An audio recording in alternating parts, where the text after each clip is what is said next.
बिस्मिल्लाहिर्रहमानिर्रहीम, अस्सलाम वालेकुम। मैं हूं करामत मुगल और मेरे साथ हैं सईद बलोच साहब, सीनियर जर्नलिस्ट हैं, सुप्रीम कोर्ट कवर करते हैं। सईद बलोच साहब, काजी साहब अपनी हर समाअत के दौरान कहते हैं कि हमें कौम के टैक्स के पैसों से तनख्वाह दी जाती है, हमें अपना फ़र्ज़ पूरा करना चाहिए। कौम के टैक्स के पैसों से अखबार में इश्तिहार दिया गया कि इस मुल्क में कोई है जो ताहयात नाअहल हो, वो आए, हम उसे इंसाफ देंगे। सिर्फ दो लोग आते हैं सामने, जहांगीर तरीन और नवाज शरीफ। इंसाफ दे दिया जाता है और उन दोनों की सियासत का तकरीबन इख्तिताम हो जाता है, ख़त्म हो जाती है उनकी सियासत। अब याहिया अफरीदी साहब ने उस पर इख्तलाफी नोट आज दिया है, क्या था इसमें? बहुत शुक्रिया करामत मुगल साहब। मामला देखे ना कि हम काफ़ी टाइम से कह रहे थे कि नवाज शरीफ साहब पाकिस्तान उन्होंने वापस आना है, सियासत दोबारा शुरू करनी है, चौथी बार वज़ीर आज़म उन्होंने बनना है, तो वो जरा सोच समझ के हैं, कैलकुलेशन करके हैं, करके ही आए थे। हाँ, लेकिन वो मिसकैलकुलेट बंदयाल साहब के दौर में नहीं आए। जी जी, वो मिसकैलकुलेट हो गई ना जी। जितना उनको फायदा होना चाहिए तो उससे ज्यादा वो बैकफायर कर गई। आज नून लीग कहाँ पे खड़ी है? हुकूमत में है, पंजाब में और हुकूमत में। हुकूमत वो हुकूमत है जिसमें प्राइम मिनिस्टर और आपका वजीर खारजा वो ईसीसी के मेंबर बनते हैं, अगले दिन उनकी सरजनिश होती है और फिर उन दोनों को वहां से उससे निकाल दिया जाता है। सूटेबल नहीं थे ना, सूटेबल कैंडिडेट। वजीर दाखिला के साथ जो फटा हुआ उसमें क्या हुआ? मैंने तो ये सुना है कि प्राइम मिनिस्टर तो 5 कमेटियां हैं जिसमें नॉन इलेक्टेड लोग हैं। जी जी, वो प्राइम मिनिस्टर साहब जो है उन्होंने माफी मांगी है। किससे? वजीर दाखिला से। खबरें तो ये चल रही है ना इस वक्त। यार वो कर सकते हैं सर, कर नहीं ना, फिर वही बात है ना कि कैबिनेट है, आप जब गलतफहमियां नहीं, वो हमारे एक दोस्त ने, गलबन पत्री मुनीब फारूक ने या किसी ने वो लिखा, आपके दोस्त ने? मेरे दोस्त ने, गलती से मेरे से नाम हो गया वो, तो उन्होंने लिखा था, उन्होंने कहा कि मोहसिन नकवी साहब प्राइम मिनिस्टर शहबाज शरीफ के मतहत काम नहीं करेंगे, ये उनके साथ काम करेंगे। नजम सेठी साहब ने शो किया, मोहम्मद मालक साहब ने शो किया, उन्होंने कहा वफाक में क्यों लाया गया, पीटीआई को बेहतरीन ये डील कर, चले डील करने का मतलब समझते हैं ना, सख्ती। जी जी। अब अगली खबर उसमें यह है कि डीजीएफए कौन आ रहे हैं? ने डॉक्टर उस्मान साहब, माशाल्लाह। सो वो अपनी टीम पंजाब से इंपोर्ट कर रहे हैं विफाक। जी जी जी जी। तो ये बात हम कर रहे थे कि नवाज शरीफ साहब मिसकैलकुलेट हुए और आज भी वो खराब हो रहे हैं। और ये जो ताहयात नहली वाला मामला था, ये तो आप चले जाएं, थोड़ा सा पीछे चले जाएं, पिछले साल मई के महीने में मुस्लिम लीग नून वाले सारे, इवन के मरियम नवाज कहा करती थी, ये जावेद लतीफ साहब ने तो मई 2023 में कहा था कि आने वाले चीफ जस्टिस साहब हमें इंसाफ फराहम करना चाहते हैं। ये सीधा सीधा काजी साहब के ऊपर इल्जाम था। काजी साहब को इसके ऊपर अपनी पोजीशन क्लियर करनी चाहिए थी कि एक सियासी जमात से वाबस्ता लोग आपके बारे में ये बात कर रहे हैं कि मुबैना तौर पे उनकी आने वाले चीफ जस्टिस के साथ किसी किस्म की सेटलमेंट हो चुकी है और वो आएंगे और मुस्लिम लीग नून को इंसाफ फराहम करेंगे। तो आपने तो खुद को जो है वो चार्जशीट किया और आप इसके ऊपर खामोश रहे। और फिर हमने देखा कि 17 सितंबर 2023 को काजी साहब चीफ जस्टिस पाकिस्तान बने, 21 अक्टूबर को नवाज शरीफ साहब वापस आ जाते हैं, फिर उनके इस्लामाबाद हाई कोर्ट में 4 साल से जायद अरसे से जेर अल्तवा मुकदमात समात के लिए मुकर्रर होते, हालांकि वो उसमें इश्तिहारी करार दिए जा चुके थे। सही। लेकिन उनको पूरी कौम के सामने जिस तरीके से इंसाफ की होम डिलीवरी हुई, जैसे रियासती इदारे उनके सामने तमाशा बने, बजाय इसके कि वो इस्लामाबाद हाई कोर्ट में पहुंचकर यहाँ अपना बायोमेट्रिक करवाते, इस्लामाबाद हाई कोर्ट और नादरा की टीम इस्लामाबाद एयरपोर्ट पहुंच गई, पहुंच दस्तरस में था ना, इंसाफ खुद चल के चला गया। इसलिए मैंने कहा कि वो इंसाफ की होम डिलीवरी हुई। लेकिन अवाम ने देखा, सारे पूरे मुल्क ने देखा कि इंसाफ के नाम पर ये क्या तमाशा हुआ।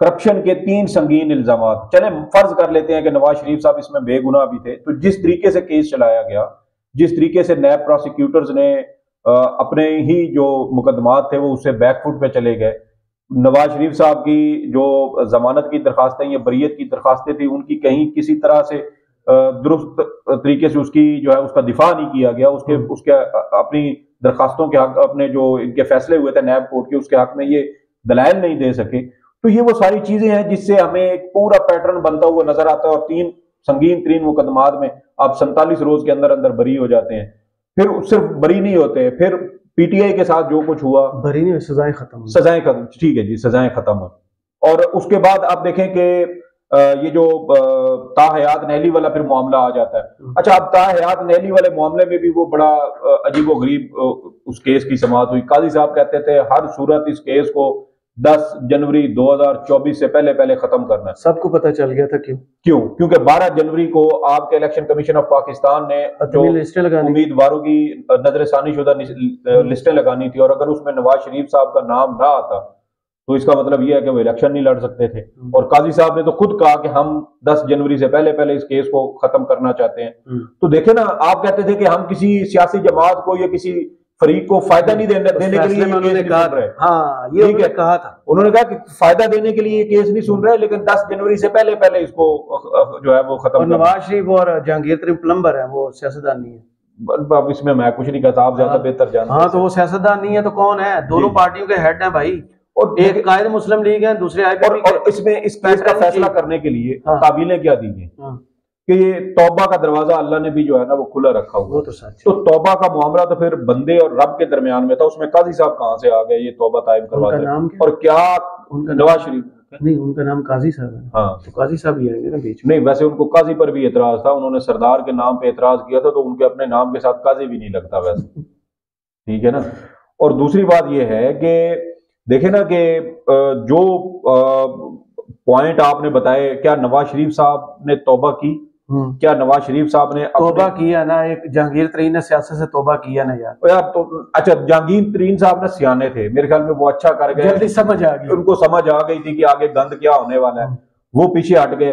अब नवाज शरीफ साहब जिस शाख पे बैठे हैं, वो शाख जो है ना वो टूटी हुई है, वो टेपों से जोड़ी हुई है और किसी भी, हाँ, टेपों से जुड़ी और किसी भी वक्त वो गिर सकते हैं। और पिछले कुछ दिनों में नवाज शरीफ साहब को भी 5-6 जो बड़े लोग हैं पहुंचाए हुए, वैसे वो भी मैं उनको कहूंगा एंकर हजरात और सियासतदान, वो टीवी चैनल्स पर बैठकर ये बात कर चुके हैं कि नवाज शरीफ साहब का NA 130 का हल्का खुलेगा। इमरान खान ने 4 हल्कों का मुतालबा किया था, और वो हल्का अगर खुल जाता है और नवाज शरीफ साहब उसमें हार जाते हैं, जैसे 1 को 9 बनाया गया, वो हम सबको पता है, एक हल्के, एक पोलिंग स्टेशन पर टोटल डाले गए वोट 675 हैं, और दूसरी जानिब जो नवाज शरीफ साहब के हासिल करदा वोट है वो 1000 से भी ज्यादा है। फरिश्ते उनके साथ, जी, वो फरिश्ते जिनके ऊपर उन्होंने 2018 में एतराज किया था, अब वो उसके ऊपर खुश थे। और अभी जो काजी साहब ने तो जो फैसला करना था जिस तरीके से किया, वो सारी चीजें हमने देखी। अब काजी साहब के ही जो कैंप है, उसी के एक जज हैं, मुस्तकबिल के चीफ जस्टिस भी हैं, जस्टिस याहिया अफरीदी साहब।